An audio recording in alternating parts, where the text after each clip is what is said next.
guys, welcome back to the channel, Lost Legends TV. I'm Ray, and today I'm going to be reviewing a Tubi original called Eradication. Here's the synopsis. An unknown disease wipes out most of the population and a man is isolated for a study. Fearing his wife's safety, he breaks quarantine. I have a lot to say about this film. For one, I am a sucker for a survivalist who is quarantined by himself or has to endure this journey in solidarity by himself with absolutely no help. Eradication is a pandemic movie where an unexplained pandemic, which borders the line of sickness and zombie-ish characteristics, has wiped out most of the population.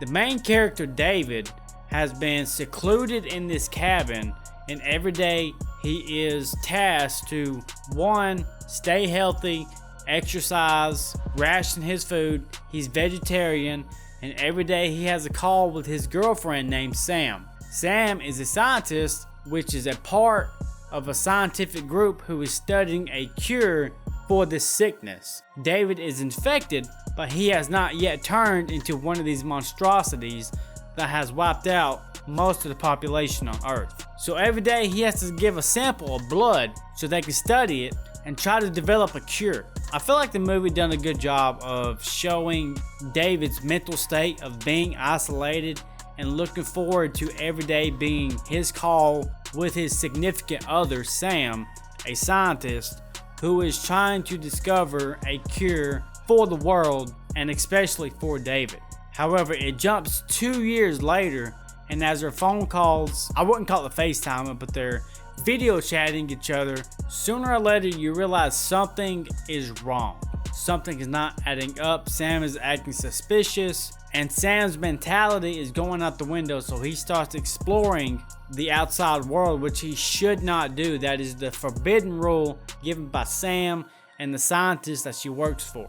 Now, as the movie goes on, it is discovered that David is not infected because he had made a phone call, and sadly enough to say this, he goes through every single one of the phone numbers in the phone book till he reaches somebody, and that person on the other end of the line informs him that before the pandemic had broke out completely, they had invented homemade tests where you can test if your blood is infected or not. He takes that test, and of course, yes, he is not infected. So he has to figure out why Sam and these other scientists had been lying to him. The film also has a subplot where this unknown character in this yellow orangish hazmat suit is killing survivors who come around the cabin to make sure David does not come in contact with anybody else. That is revealed to be Sam. And the reason Sam is doing this is that Sam is actually infected, and the only way she won't turn fully into this zombie-ish character is to inject human blood inside her body. So she has been playing David this whole time into tricking him. Every day he has been given a pint of his blood so she can not turn, and Sam has been giving him food because David thought that him giving his blood to his organization, they have been giving him food and they have been working on a cure, which is in fact not true whatsoever. So finally David finds out that Sam is this mysterious hazmat killing character, and he accepts the fact that she is infected. He brings her home and tries to take care of her the best that he can.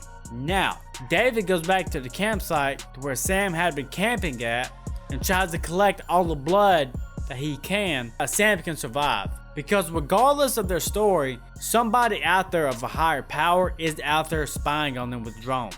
And these drones also have the capability of producing gas that can kill you. I feel like the movie does a great job at portraying the mental strain David has and the everyday routine he has to endure, because his mentality is simping for Sam so much that every day he dresses up nicely just to talk to Sam and draws her pictures like, hey baby, it's our anniversary. And I get that, because the only person that David is talking to is Sam. He could not have the mentality of, hey, I don't need Sam, I can go find me another woman, because in his mind the world is gone and the only person I can confide with is my lady Sam, which is a scientist trying to use my blood for a cure to cure the world. The premise of the movie makes sense. It gives points for me because it is logical. However, I immediately knew something was wrong with Sam because things just did not add up. After 2 years of y'all not meeting face to face, and then he finds out that you're infected, that Sam is infected, and he's trying his best to save her from becoming one of these zombie-ish characters, I feel like was a great journey there. You can kind of tell the movie is low budget. The low budget portion of this movie is made up by the great cinematography and the surrounding woodlands. I mean, it has great landscape. It has pretty decent acting. David is and does perform a great job at portraying this character who has been alone for so long, and his mentality is starting to slip. But one of the best things about this is that when Sam is not able to be saved by David and she is trying not to turn into this zombie-ish monster, they portrayed the zombie characteristics in such a different way that I liked it. I was sold. Instead of this kind of zombie or this kind of zombie, it went kind of like The Last of Us, kind of like a tongue clicking, different sort of way. And also the aspect of they could not handle sunlight, the skin would burn. Literally, they would burn the fuck up if the ultraviolet rays would hit their skin. I would give this film points for doing that, in just the sense of that you made your zombie and that you made your apocalyptic setting different. It wasn't your typical zombie movie. It wasn't your typical Walking Dead zombie. You made your monster characters with its own dynamic, unique symptoms, and I respect that wholeheartedly. Going back to David and Sam, when Sam is rescued, where David's trying to rescue Sam because she is infected, they do have a great climax when the scenes play out and David eventually does get bit by Sam and Sam burns up and he tries to bury her. And you think that David will sacrifice himself because he digs his hole and the sun comes out and he starts to burn, and you think that he is ready to sacrifice himself in all of this, which the person that he called with the phone book, he gave his coordinates to so they can come to the cabin and survive because he had food, water, and all the necessities that he needed to survive. And the twist that he now takes the role of this unnamed scientist, there's this computer in the laundry room that David makes contact with a new person that has shown up saying, hey, you may be asymptomatic to this infection.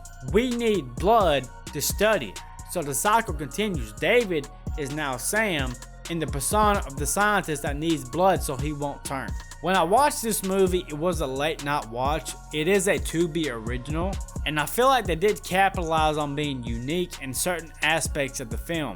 I love the cinematography. I love David's story arc. I love how he sacrificed everything to try to save Sam and to be with Sam, even though he kind of knew it was already too late. I love the Big Brother aspect of where you never find out who the higher power is, who is behind these computers talking to you, who is in charge of all these military drones, who can push out this gas to kill everybody. In essence, it is Big Brother. And I love that David had to fulfill the role that he despised so much that Sam took on, because if he doesn't get this blood from the survivor, he will turn and his life will be over. There are times that I feel like the movie drags on in blandness a little bit. From the audience point of view, you're like, okay, where are we going with this? Let's hurry this up. But for the most part, I did enjoy David's story with Sam. I did enjoy finding out that Sam was infected, that David had to somehow counteract that and try to save her, which he did not prevail. And I did like the twist where David had to take the role of Sam into being the scientist and the succouring another innocent survivor, taking her blood so he can survive, so he would not turn to one of the monstrosities. The strongest point of this movie was that you was able to take the fine line between a pandemic film and a zombie film, and you was able to categorize that and characterize that into a creature on the film that was portrayed differently. It was different from your typical zombie movie, and I respect the hell out of that. Because with Sam fully turned, she played a zombie in the way that I feel like was so unique, that it was unique to the story, and that is a huge plus for this. So yeah, 5 out of 10 I'm going to give this. If you're looking for a good survival movie that keeps you guessing, every which way, I would recommend this movie. But if you're looking for a phenomenal movie and switches it on you with a huge twist, I wouldn't recommend it. This movie is good enough for a late night watch for yourself or you and anybody else. But I feel like this is not a movie that you would revisit time and time again. So that, I'm getting it a 5 out of 10. It's your average movie. It encapsulates you enough to make you watch the film. But once you get the whole picture, you're kind of like, okay, that was good. Not great, but not bad. So yeah, Eradication 2022, I'm going to give it a solid 5 out of 10. Run of the mill, not great, not terrible. It is pretty decent for a late night watch kind of movie. That's going to close this video out. If you guys have seen this movie and there are details that I've missed, please let me know down in the comments, because I've only watched this once.